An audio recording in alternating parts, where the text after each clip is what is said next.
Good morning mga ka-idol, mga ka-JT natin dyan, sa lahat po ng mga nakaka-comment section ko, yung mga nakakausap po sa comment section, good morning po sa inyo. Ito, madaling araw po tayo, napalabas ito, alas 5 na madaling araw, pero maaraw na.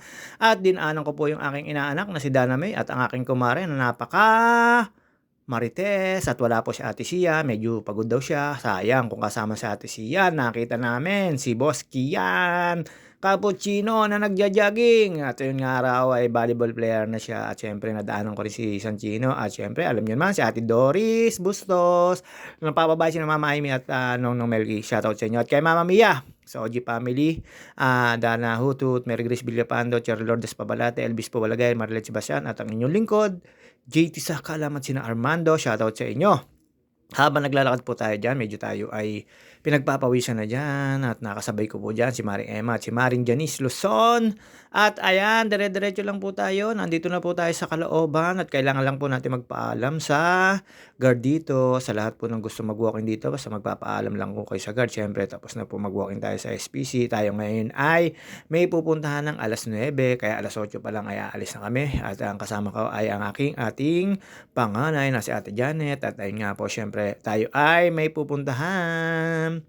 At ito po, dire-diretso lang po tayo sa paglalakad. Dito po wala tayong mga Imarites. Ayan, ito, papanik na po tayo. Ito po yung building dati na ginagawa pa lang. Ngayon, yan, nasa kanan na yan, na brown or gray. Dire-diretso lang po tayo dyan. Medyo matatapos na po yun. At ito po, dito po tayo dumaan sa kabila. At medyo may kahabaan lang po dito. At dito ko po nakasabay lahat. At yun nga po, hinapo ang aking inaanak na si Dana May. At yun, pagdating po sa taas, medyo hirap tayo dyan. Ayan, dyan tayo papanik dyan sa ibabaw na yan. At medyo may kahabaan pa to. Alam nyo naman, ang JT, feeling tayo. Basta sa umaga, lagi lang po tayo magpapapaus. Dito lang po yan sa amin. Lago Vista po ang tawag dito. Sa lahat po ng mga gusto mag-walking talaga dito. Siyempre sa umaga kailangan natin mag-walking. Alam niyo naman, ayan, pagkapapanik niyo po sa taas dito po, ayan. Medyo may kasukalan na pero hindi naman po nakakatakot dito. Marami naman po nagwo-walking dito, lalo yung mga taga rito sa amin. Siyempre, alam niyo na, feeling tayo. Kaya ayan, walking lang po tayo. At medyo may bukang liwayway na. Ayan, okay na po, bukang liwayway na po talaga. Minsan tayo ay feeling. Habang pababa po tayo dito, nakita ko po yung pagsikat ng araw. Napakasarap pong tumambay dito. Alam nyo naman, tapos nakapagpainit po tayo. Kaya lang medyo mahangin po. Yung pawis po natin ay medyo mabilis matuyo. Pero sulit naman po yung pawis pag dito po kayo nag-walking. Hindi na po magtatagal ang inyong pag-walking. Sigurado po ako dito hanggang sa 8,000 steps. Sa araw-araw naman 8,000 steps or 5,000 mahigit. Okay na po sa akin. Basta pagpawisan lang po tayo. Ayan, nakita nyo naman po yung araw.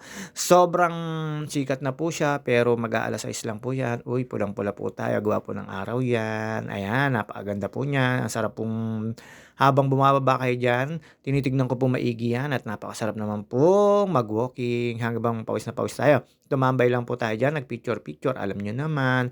At nung tayo ay medyo nakapagpahinga na dyan at nakasama ko na po yung aking kasabay dito na napakabagal, majonda na, alam nyo naman tayo. Pero sayang, kung kasama talaga yung ate siyang ko, makikita nyo sana si Boss Kian, hinahanap ka. Ayun, eto, nakita nyo naman po habang pababa tayo ng pababa, medyo tumataas na po yung araw, pero napakasarap pong tumambay naman po ako diyan. Kaya lang po marami pong pupo ng dogs, hindi na po tayo, maselan pero sanay na po tayo sa mga pupo. Kaya ayun, ingat-ingat na lang pagka dito po sa umaga. Talaga naman pong baka maapakan, suwerte kung tawagin.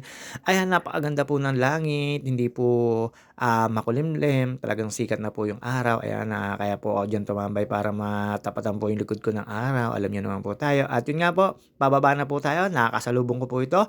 At dito tinanong sa kanyang mami na kung nasaan daw yung isang anak. Ayan, si Waskian. Oh, tawa ng tawa. Oh, ayan. Ayun, at siyempre, nandito na po tayo. At nakita ko si Pinsan Chino. Pinsan Chino, shoutout sa iyo. Ingat ka sa pag-ride. Dating busy ako. Next week na lang tayo. At nag-usap po kami dyan at meron daw kami pupuntahan. Ayan, ang aspiring partner ko lagi sa pagbabike. Hindi maaaring hindi kami mag-aano niyan at nagse-setup na nga kami. Ayun, pagkalampas ko naman dito napadaan ako kay Cirilio Elo Hernandez, shoutout sa'yo, thank you sa saging mo at shoutout sa family mo. Ayan, makikita niyo po diyan, saya ng ganito po yung talipapa sa'min sa umaga lalo pagka Biyernes, Sabado at Linggo, ayan.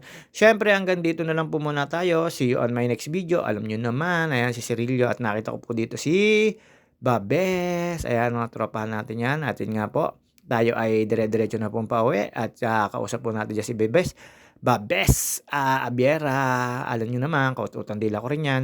Siyempre hanggang dito na lang po tayo, kamukha na ni Mami